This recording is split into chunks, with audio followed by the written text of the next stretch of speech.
नमस्कार, मैं हूं प्रवीण गौतम। दोस्तों, वीडियो में बात करेंगे रुपए की गिरती कीमत को लेकर वित्त मंत्री निर्मला सीतारमण के नए ज्ञान के बारे में।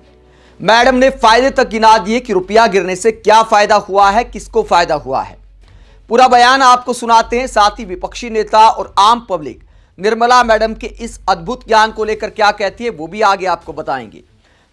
बहुत पहले मैडम ने एक बयान दिया था कि रुपया नहीं गिरा है, डॉलर ऊपर गया है, तो उसे लेकर भी मजाक बनता है आज तक।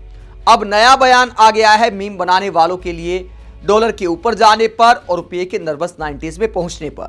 90 के पार जब रुपया चला गया है, विपक्षी नेता कहते हैं, बहुत सारे लोग कटाक्ष करते हुए कहते हैं कि पीएम मोदी की मेहरबानी से रुपया शतक भी मार लेगा। जैसे पेट्रोल ने शतक बना दिया, डीजल ने शतक बना दिया, तो रुपया भी शतक पक्का मारेगा। ऐसे में सरकार की तरफ से क्या बयान सामने आया है? सरकार कहती है कि टेंशन मत लीजिए। क्या बयान दिया है? हिंदुस्तान टाइम्स के एक समिट में, एसटी लीडरशिप समिट में वित्त मंत्री मैडम ने रुपए के बारे में सवाल पूछे जाने पर क्या कहा। उन्होंने कहा कि रुपया अपना लेवल खुद ही बना लेगा, इसे लेकर ज्यादा चिंता करने की बात नहीं है। तो पंच लाइन यह है कि रुपया अपना लेवल खुद बना लेगा, इसे लेकर ज्यादा चिंता करने की बात नहीं है। रुपया और करेंसी एक्सचेंज रेट बहुत संवेदनशील विषय है। मैं ये नहीं कहती कि मैं आपके सवाल से बच रही हूं कि विपक्ष में रहते हुए हमने इस पर टिप्पणी की थी। हाँ, विपक्ष में रहते हुए हमने की थी, और मुझे खुशी है कि आपने माना कि हमने ये मुद्दा ज्यादा प्रभावी ढंग से उठाया था, क्योंकि उस समय अर्थव्यवस्था की हालत बहुत बुरी थी, महंगाई बहुत ज्यादा थी, खासकर कोर इन्फ्लेशन बहुत ज्यादा था, अर्थव्यवस्था कमजोर थी। और जब आपकी करेंसी भी गिरती है तो कोई भी इस पर टिप्पणी करने से नहीं चूकता। हमने भी नहीं चूका। संसद के हर सत्र में कहा, और जो संसद में नहीं थे उन्होंने बाहर बयान दिए। तो वित्त मंत्री कहती है कि हाँ, हमने विरोध किया था जब कांग्रेस की सरकार थी, हम भी रुपये पर हंगामा करते थे, लेकिन कहती बात में अंतर है। उस समय महंगाई ज्यादा थी, उस समय अर्थव्यवस्था के हालात खराब थे। दोस्तों, लेकिन सवाल यह उठता है कि वाकई ज्यादा हालात खराब थे या प्रचार ज्यादा था?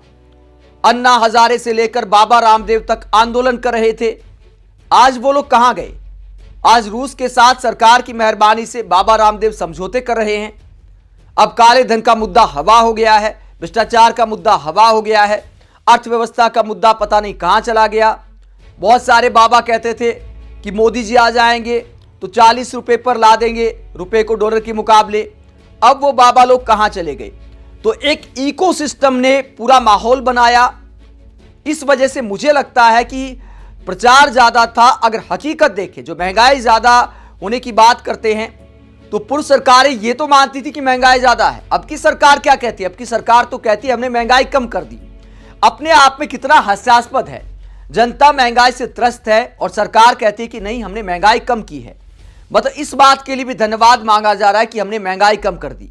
यहां तक कि कुछ समय पहले जो जीएसटी कम किया है उसका भी मार्केट पर बहुत ज्यादा प्रभाव नहीं है। हाँ, कुछ आइटम पर प्रभाव है। कार खरीदेंगे सस्ती हो गई है, बाइक खरीदेंगे सस्ती हो गई है।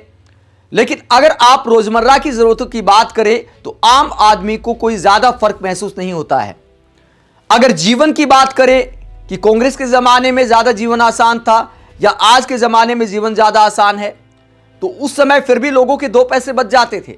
आज गुजारा मुश्किल हो गया है, इतनी महंगाई हो गई है। और वित्त मंत्री कहते उस समय से तुलना नहीं कर सकते, उस समय महंगाई ज्यादा थी। तो इन बातों का क्या कोई लॉजिक है? इसे कहते हकीकत से आंखें मूंदना। आंकड़ों की बाजीगरी के बारे में मैं ज्यादा बात नहीं करता। उस समय मीडिया भी निष्पक्ष था, मीडिया भी सरकार से सवाल करता था, स्टिंग ऑपरेशन होते थे सरकारों के। आज टीवी वाले महिमा मंडन के अलावा कुछ करते नहीं है, खोजी पत्रकारिता खत्म हो गई है। तो समय का यह अंतर जरूर आ गया है कि सरकार की तारीफ के अलावा मीडिया को कुछ दिखता नहीं है। इसीलिए मीडिया के सामने मोदी जी के मंत्री सफेद झूठ बोल जाते हैं कि देखिए हमने महंगाई कम कर दी, उस समय महंगाई ज्यादा थी। और यह भी आप सोचिए, उस समय इंटरनेशनल लेवल पर कच्चे तेल की कीमतें कहां थी? आसमान पर थी, आज के मुकाबले कहीं ज्यादा थी। तो मोदी सरकार को कच्चे तेल की कीमतें कम होने का भी बहुत साल तक फायदा मिला है, और बहुत ज्यादा फायदा मिला है, क्योंकि हमारा बहुत ज्यादा खर्चा तो तेल की आयात पर हो जाता है। तो यह भी एक बड़ा फैक्टर है जिसमें मोदी सरकार को राहत मिली है। उसके बावजूद अगर रुपया 90 के पार चला गया है तो इस सरकार की नाकामी को दिखाता है। लेकिन मैडम कहती चिंता मत करिए, रुपया अपना लेवल खुद बना लेगा। इसके बाद क्या कहती हैं? कहती मैं ये नहीं कहती कि आज करेंसी की स्थिति पूरी तरह अलग है, आज भी स्थिति वैसी हो सकती है, लेकिन अर्थव्यवस्था की बुनियादी स्थिति देखिए, भारत किस जगह खड़ा है, ग्रोथ देखिए, हम जल्द ही चौथी से तीसरी सबसे बड़ी अर्थव्यवस्था बनने जा रहे हैं। ये सब बातें भारत को एक अलग स्थिति में खड़ा करती हैं। इसीलिए करेंसी पर बहस को इन तथ्यों के साथ जोड़कर देखना होगा। सिर्फ ये तुलना करना कि पहले आप बोलते थे अब क्यों नहीं, ठीक नहीं है। मैं पहले अर्थव्यवस्था के बारे में बताऊंगी, फिर करेंसी के बारे में। आगे कहती है एक महत्वपूर्ण तथ्य यह भी है कि जब आपकी करेंसी गिरती है तो स्वाभाविक तर्क होता है कि निर्यातकों के लिए फायदेमंद होगा। मैं मानती हूं कि हमारे निर्यातकों को इसका लाभ मिल रहा है। तो मैडम ये भी गिनाना नहीं भूली कि जो लोग विदेश सामान भेजते हैं, विदेशों को सामान भेजते हैं, उनको डॉलर में कमाई होती है तो उनको ज्यादा फायदा हो रहा है, उनका सामान महंगा बिकता है। इन बातों का आखिरकार क्या लॉजिक है? भारत का व्यापार घाटा लगातार हर साल कितना बढ़ता जा रहा है, मैडम को यह भी देखना चाहिए कि हम दूसरे देशों से खरीदते कितना है और हम बेचते कितना है। जब हर साल व्यापार घाटा बढ़ता जा रहा है तो मैडम गिनाती है कि देखिए निर्यात करने वालों को फायदा हो रहा है। कल को यह भी बोल सकती है कि यूट्यूबर्स को फायदा हो रहा है क्योंकि डॉलर में आता है, उनकी ज्यादा कमाई हो रही है। तो इस बात पे कोई दो राय नहीं कि यूट्यूबर्स को फायदा है, लेकिन कितने प्रतिशत आबादी यूट्यूब से कमाती है और निर्यात करने वालों की संख्या ज्यादा है या आयात ज्यादा होता है? सरकार को इस आंकड़े के साथ बात करनी चाहिए।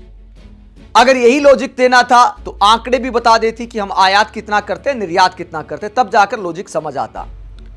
अब इस नए ज्ञान को लेकर पब्लिक क्या कहती है? जब मैडम निर्यातकों के फायदे गिना रही हैं और यह कहती कि रुपया अपना लेवल खुद बना लेगा, तो पब्लिक क्या कहती है, विपक्षी नेता क्या कहते हैं? निर्मला सीतारमण की इस अद्भुत ज्ञान पर पब्लिक कहती है रुपया अपना लेवल खुद बना लेगा, अर्थव्यवस्था अपना स्तर स्वयं ऊंचा कर लेगी, देश अपने आप तरक्की कर लेगा। तो फिर यह सरकार क्या करेगी? ये रुपया नहीं खाती हैं इसीलिए इनको फर्क नहीं पड़ता, और प्याज भी नहीं खाती, इनका काम तो डॉलर में होता है।